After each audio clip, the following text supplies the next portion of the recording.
to my point. Dear Patriarchy, rest in peace.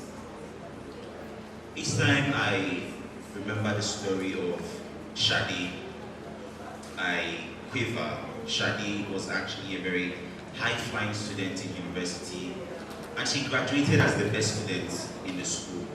She had lofty dreams, she had a great mindset, she had big aspirations.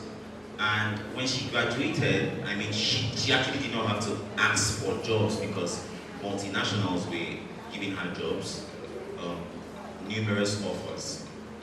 However, Shady got a job, very great job, got married. This is a true life story anyway. Got married in a couple of, in a time of a year. And after Shady got married, everything started dwindling because she got married. Her husband had to intercept her promotion and job at her workplace, told her that because she was married, she had to give up her goals and her vision because she was a woman, that she needed to compromise.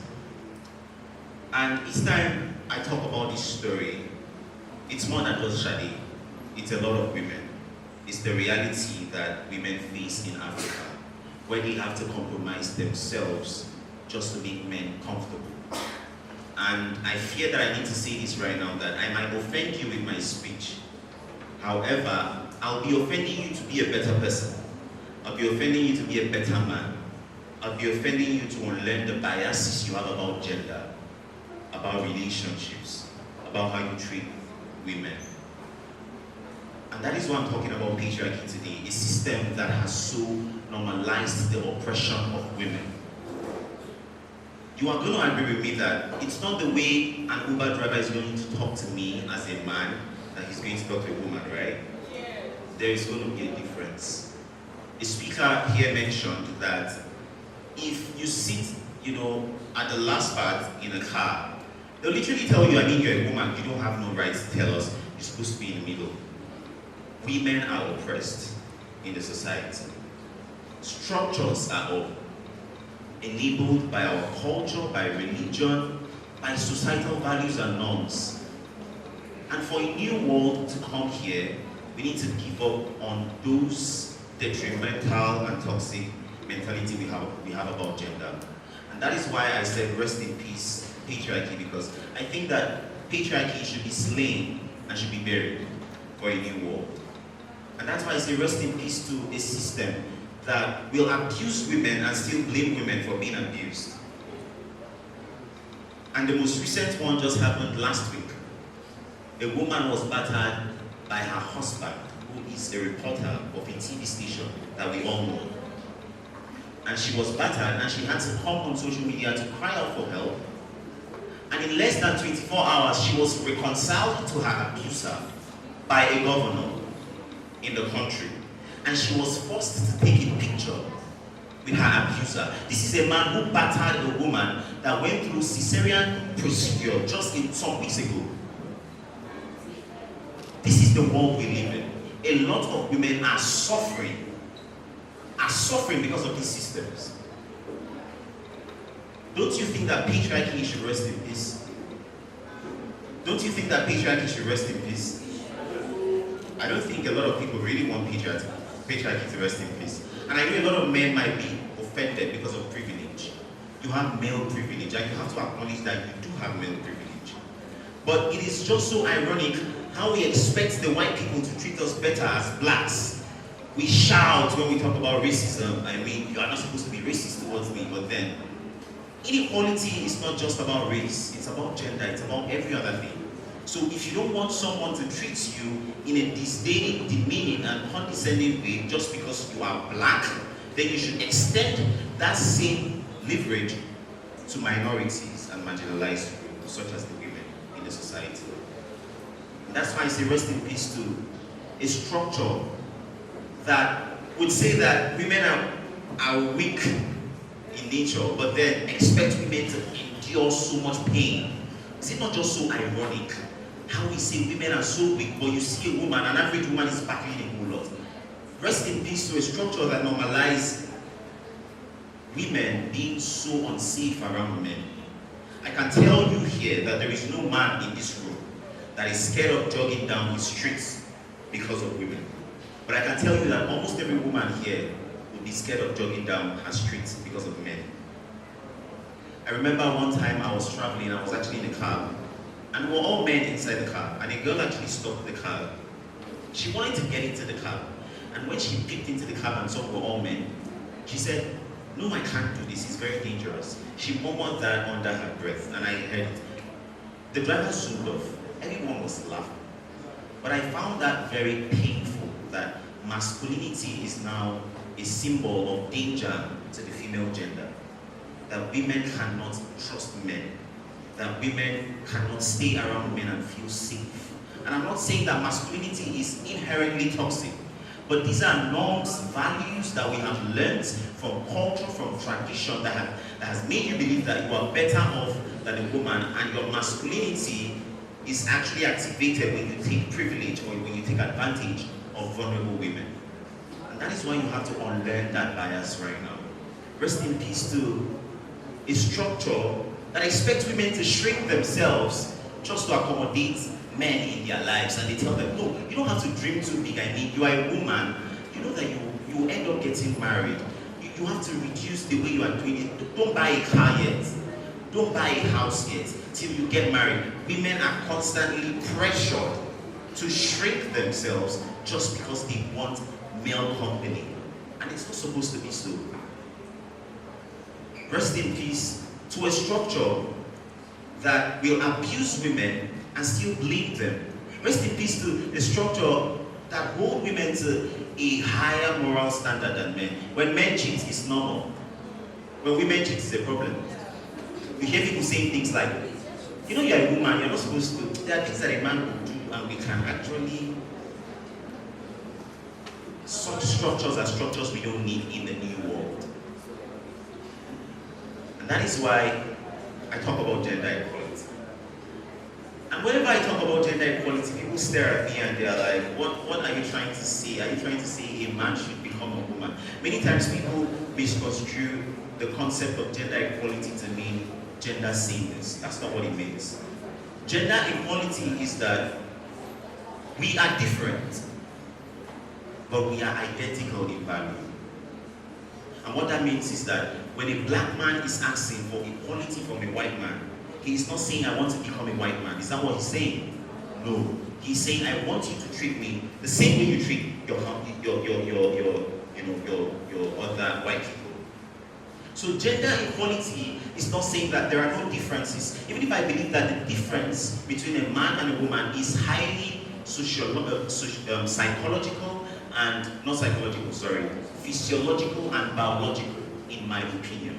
I believe that that is actually the most distinctive difference between a man and a woman. Every other factor is as a result of socio-cultural conditioning and social engineering. And that's why when people say men are not emotional, or women are emotional, and I ask people, what do you mean by being emotional? Many times in the Nigerian society, we define being emotional by being soft, being mushy. But you know, emotions are a full range of feelings. That means that the man who gets angry easily is an emotional person. Same as the woman who falls in love easily. But many times, we make it look like, I tell people, men are not less emotional than women. Just because you've not cried in the past 10 years doesn't mean that you're logical. Doesn't mean you are logical. The difference is that men are socialized to show a kind of emotion, and women are socialized to show a kind of emotion. From the construct of masculinity and femininity, men are socialized to show emotions that detect possession, dominance, power. That's why the man who says he is not emotional when he has to do with vulnerability will easily slap you if you provoke him. He will easily slap you. But then women are socialized to show soft emotion, tender, care, vulnerability, weakness. These are the factors. They taught us these things while we were small, while we were little. Would not accommodate the excellence of women. If you actually went to primary school, when a woman tops the class, there is something that teachers would normally say. Say, you are in this class and the woman take 2 first. it's very abnormal. And you know what that does? It starts to make men feel that women are not supposed to be excellent in the same space with them. It puts up a competitive spirit, and that's why you see men who happily kill the dreams of their wives. Because they have been groomed. They are not inherently bad people. But these are things that they have learned from structures, from systems, from religion. And it's just so hypocritical to me how we say we believe in love as religious people, because that is one rubric that every religion is based on: love. Talk about Islam, talk about Christianity, talk about Judaism. They will all talk about love. And there is always one thing that they say: treat others the way you want them to treat you. So how do we apply that in our everyday living? And that's why it's very important to have this conversation about gender equality. You would be intellectually dishonest if you don't acknowledge the place and the efforts that women played in spearheading the just ended NSAS protest in Nigeria. They were the forerunners of that campaign. They raised money in a week, phone calls for medical aid, for security, for everything. I saw everything. And that is to show you how much we are lacking behind, because we are not including women in issues that matter. And just like one of the speakers said, she said that Africa is still poor because women are poor. If we don't include women in important things, we'll still be backwards. RIP to a system that over-prepare women for under-prepared men. You see women who are so prepared. They are all marriage conscious. They are all commitment driven. They are all of that stuff, and they get married.